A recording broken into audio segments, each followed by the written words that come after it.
이 작가는 독하다. 이 작가는 거칠다. 이 작가는 솔직하다. 이 작가는 눈치가 없다. 그는 할 말은 한다. 할 말은 한다. 정치 오타쿠 이 작가의 독설. 뉴스 정면 승부.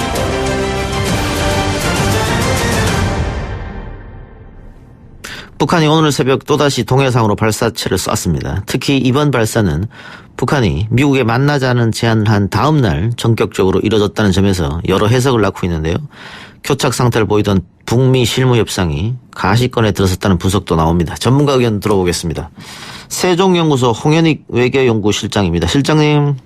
네, 안녕하십니까. 예, 북한이 어제 최선희 제1외무상이 대화를 하고 싶다 9월 말쯤에 이렇게 얘기를 했고 오늘 아침에 미사일을 쐈단 말이죠. 어떻게 받아들여야 할까요, 우리가?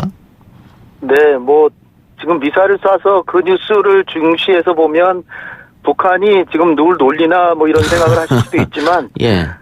미국이 그런, 중단거리 미사일에 대해서는 양해한다. 너희들도 너희들 국가안보 사항이 있으니까. 예. 그러면서 이제 북한은 나름대로 미국하고 대화를 하는데 나는 굽히지 않는다는 걸 김정은이 이제 보여주는 거죠. 그러면서 결국은 이제 질질 이제 끌어오던 미국과의 대화를 이달 하순에 이제 하겠다라는 최선희의 이제 담화를 얘기를 했는데 중요한 것은 지금까지 벌써 한 10번 정도 쐈죠. 그러니까 예. 한 번 더 쏜 게 큰 의미를 가지는 게 아니고 일단 북한은 나는 고개를 뻣뻣이 들고 회담에 가겠다. 예. 그런데 이제 최선희가 이렇게 얘기를 한 거는 미국이 제안해서 마지못해 나가는 게 아니라 자기들이 먼저 이제 준비가 됐다 해보자 하는데 또 그 조건을 단 게 미국이 낡은 계산법을 가져오면 또 안 될 수도 있다 이렇게 또 해놓긴 했습니다. 근데 이제 북한의 입장에서는 너무 버티다가 미국이 진짜로 강공으로 나가면 또 대책이 없는 거죠. 예.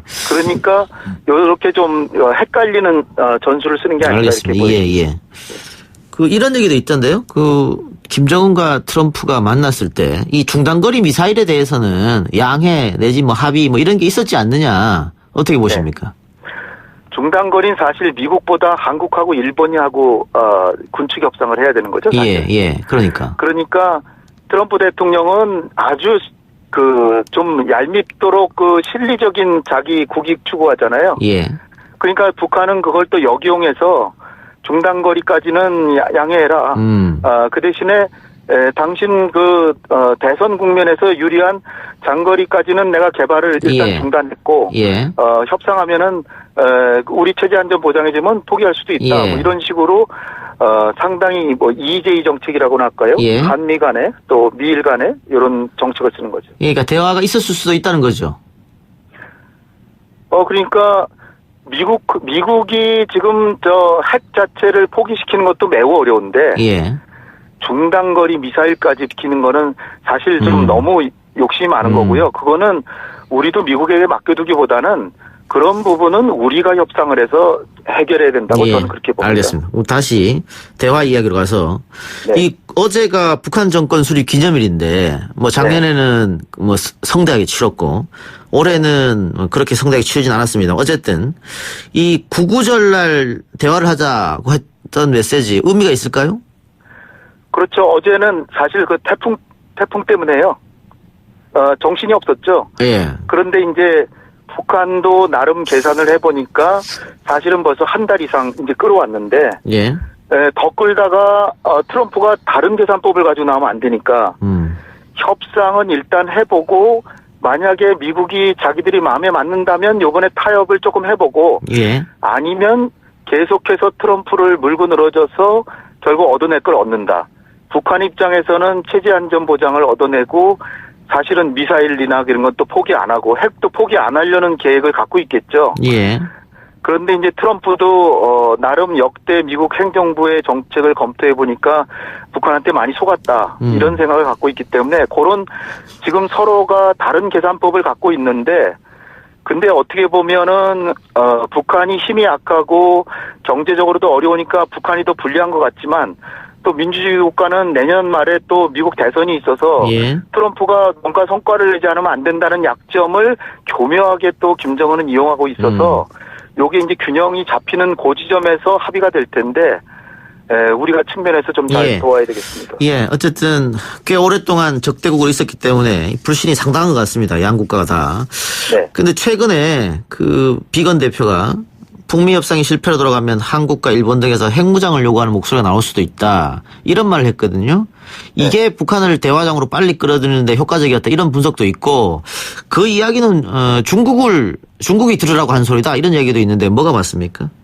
그렇죠. 양측을 다 겨냥해서 양쪽을 다. 중국이 예. 너무나 북한을 비호하면 우리가 한국이나 일본이 지금 핵무장하는 걸 막아왔는데 예.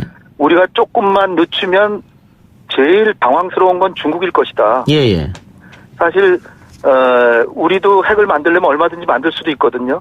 근데 이제 한미 관계 미국이 그걸 보장해 주는 대신에 우리가 그 서로 우호 관계를 가지고 또 핵 핵 제한 레이짐에 우리가 그걸 준수하는 그런 상황이기 때문에 중국을 겨냥하는 것도 있고 예.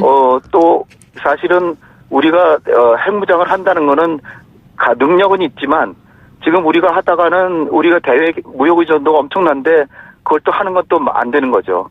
그래서 미국의 입장에서는 한국과 일본의 핵 안전을 보장해주고 핵은 개발하지 않게 하는데 여기서 북한이 핵을 개발하면 뭐 한국이나 일본도 핵무장으로 갈 수밖에 없거든요. 예. 그러니까 거꾸로 계산법을 달리해보면 미국의 입장에서는 북한이 핵을 포기하도록 하고 그 대신에 체제 안전 보장해주고 경제적인 지원까지 해주는 게 결국은 모든 나라들이 다 화해롭게 지내는 길인데 예. 미국이 또 걱정하는 건 그렇게 되다가는 한미동맹이나 미일동맹이 북한이 핵을 포기하면 굳이 미국에 의존하려고 하겠느냐. 그런 계산도 하고 있기 때문에 지금 예. 굉장히 계산법이 복잡해지는 거 아닌가. 예.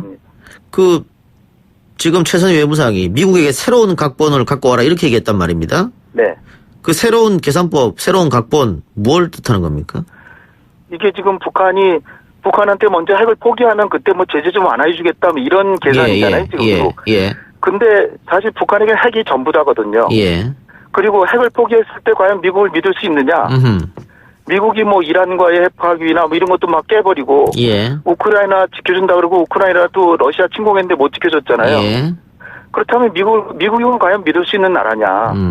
그러니까 말로만 믿을 수 있느니 뭐니 뭐 얘기하지 말고 실질적으로 보장해 줄 수 있는 걸 제도적으로 조약으로 맺자는 거죠. 예. 그런데 그러면 이제 미국은 이제 북한은 못 믿을 나라니까 선물을 준다 이렇게 생각하고 안 주는데 사실은 북한의 핵을 폐기시키려면 북한이 핵이 없어도 체제 안전 보장은 된다는 거 정도는 약속을 해줘서 동시행동으로 가야 되는데 미국이 초강대국이니까 선행동을 자꾸 요구해서 요구하니까, 북한이 예. 동시행동을 예. 가자 이렇게 얘기하는 겁니다. 그러면 대북 제재 해제보다 체제 안전 보장을 먼저 해달라 이 얘기입니까? 동시에 하자는 거죠. 동시에 말이 해달라. 명확하게 동시에는 어렵지만 그러나 이제 미국은 초강대국이라서 그런 생각 안 하지만 이란 입장에서는 미국하고 어렵게 핵 합의했는데 깨버리잖아요. 대통령 바뀌고 깨버렸잖아요. 예. 우크라이나도 핵 포기하면 지켜준다 그랬더니 러시아하고 전쟁하는데 안 지켜줬잖아요. 예. 그렇다면 북한은 우크라이나나 이란보다 더 착한 나라도 아닌데 북한이 미국을 철석같이 믿고 먼저 핵을 포기하겠습니까? 그러니까 적어도 동시행동을 예. 하든지 아니면 상응하는 조치를 해줘야 포기하겠죠. 북한 입장으로서는 자신들이 쥐고 있는 마지막 카드가 핵인데 이걸 내줘버려서 나중에 미국이 입장을 바꿔버리면 큰일 난다 이 생각을 갖고 있단 말이죠. 그럼요. 예. 왜냐하면 사실 국력 비교를 하면은 남북한도 경제력이 40배고 또 미국하고 하면 600대 1도 넘습니다. 예. 그런데 뭐 트럼프도 마찬가지고 미국 줘야도 또 북한을 못 믿겠다 이렇게 나오고 있으니까 그럼 계속 평행선으로 가는 거 아닙니까?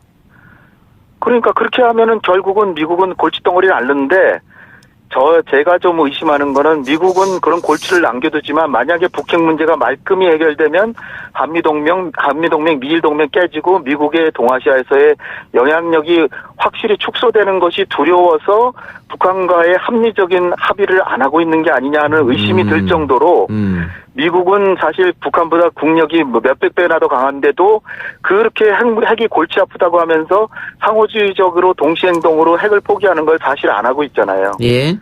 그러니까 제가 조금 아쉬운 거는 미국이 북한보다 몇백 배 국력이 강하다면 조금은 양보하는 식으로 예. 해주면서 철저한 검증을 요구하고 이런 식으로 해야 되는데 너무 지금 선행동을 요구하니까 예. 북한도 체제가 중요한데 체제 핵포기해서 붕괴당하느니 뭐하러 포기하겠습니까? 조금 어렵게 살지. 이런 계산 때문에 예. 안 되는 거라고 근데 저는 봅니다. 북한 핵이 해결되면은 뭐 한미동맹도 뭐 깨지고 이런 말씀 해주셨는데 중국이라는 나라가 있지 않습니까? 중국 때문이라도 한미동맹, 한밀동맹 이렇게 가야 되는 거 아닙니까? 근데 그 계산법이 이제 달라지죠. 우리의 이제 북한 핵 문제만 해결이 되면 그러면 이제 남북 간에 사이좋게 지낼 수도 있고. 예. 그 다음에 미중 간의 관계라는 것도 미국이 중국을 다루는 데 있어서 북한과 함께 불량 국가로 이제 내세우면서 자신의 기득권을 사실상 유지하려고 그러는 건데 한국이 일단 어떤 그 국가 안보 위협에서 벗어나서 중국하고도 친하게 지내고 그러는데 미국만 중국을 가지고 자꾸 불량 국가로 내세우면서 적대적 행위를 하는 게 쉽지 않기 때문에 어떻게 보면 초강대국이 지금 동북아를 다스리는 데는 냉전적 구도가 더 유리하다고 생각할 수도 있지 않나. 예. 근데 뭐 과거에 예. 2000년에도 저 남북 정상회담하고 할 때요. 그때 미국이 상당히 어려움에 처한 적이 있었습니다. 그러니까 미국이 사실 뭐 좋은 나라고 민주주의 국가고 하지만 너무 남북 간의 평화적이고 한중 관계 마냥 좋아지는 걸 과연 바랄까요? 요번에도 이게 사실 사드 배치하고 뭐 쥐소미하고 이런 게 제가 보기에는 조금 과도할 정도로 우리가 한중 간의 관계까지 망쳐가면서 한미 동맹을 너무 강화한 것이 아닌가. 그래요. 저는 이제 그런 생각까지 하고 있습니다. 결국은 미국은 자국의 이득을 가장 신경 쓰겠죠. 근데 어쨌든 평행선을 달린다 하더라도 만나기는 만나야 될 텐데 북한에서 9월 말을 제시했으니까 미국에 여기서 화답해서 9월 말에 어떻게 만남이 성사되겠습니까? 제가 볼 땐 만남은 있을 수 있다고 봐요. 충분히. 왜냐하면 네. 트럼프도 지금 마냥 끌어가지고 북한이 정말 그 통제되지 않는 수준으로 벗어나면 대선에서 굉장히 악재가 되거든요. 예. 그러니까 대선에서 이 북한 카드를 어떻게든 좀 잘 해보려면 왜냐하면 트럼프의 입장에서는 전 세계 자기의 한국이나 일본을 포함해서 나토 동맹국까지도 한 번씩 안 싸운 나라가 없거든요. 그런데 유독 북한하고는 크게 싸우지 않고 정상회담하면서 웃으며 헤어졌거든요. 예. 그러니까 일종의 트럼프의 자산입니다, 북한은. 그러니까 북한하고 적대 관계로 간다는 건 트럼프가 이뤄놓은 외교적인 업적이 하나도 없게 될 수도 있기 때문에 북한 문제는 조금 조심조심 다루는 게 있죠. 예, 알겠습니다.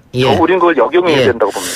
마지막으로요. 그 북한이 미국 그 행정부 인사들은 비난해도 트럼프에 대해서는 비난을 굉장히 자제하고 있거든요. 한 번도 하지 않았고. 네. 근데 반대로 그 우리 대통령한테는 비난을 했단 말입니다. 그래서 네. 그 이후로 지금 남북 관계가 좋지 않은데 북미 대화가 이제 시작이 되면 남북 관계도 개선이 되는 겁니까? 자동으로 되는 건 아니고요. 예. 이게 되면서 우리가 너무 서두를 필요는 없고 서둘러 봐야 북한은 지금 대화 안 합니다. 남북 간에는. 그런데 이제 우리가 너무 잘해주니까 그냥 북한이 좀 대바라지게 그렇게 행동하는 것도 있어요. 그런데 이제 우리가 이 북한한테 좀 과도하게 북한의 행동을 이렇게 억제할 필요는 없거든요. 북미 간의 협상이 되는 거에 한 발짝 뒤에 가야 되는데 우리가 먼저 북한에게 북한은 못 믿을 존재다 이런 식으로 하면 북한은 자기들이 갖고 있는 자산 중에 하나가 한국에 대한 핵 공격 능력이기 때문에 예. 우리를 그냥 사실은 국력이 우리가 경제력이 40배나 센데도 우리를 우습게 보고 그냥 과도하게 왜냐하면 북한이 하는 얘기가 같이 죽자는 얘기 아닙니까? 예. 그러면 우리가 20배 잘 사니까 우리가 더 손해다. 이런 벼랑끝 전술을 쓰니까 우리가 벼랑끝 전술을 쓸 여지를 남겨두지 않도록 하면서 북한을 잘 관리를 해나가야 되지 않을까. 알겠습니다. 그게 어려운 거죠. 예, 실장님 오늘 말씀 감사합니다. 네, 감사합니다. 예, 지금까지 세종연구소 홍현익 외교연구실장이었습니다.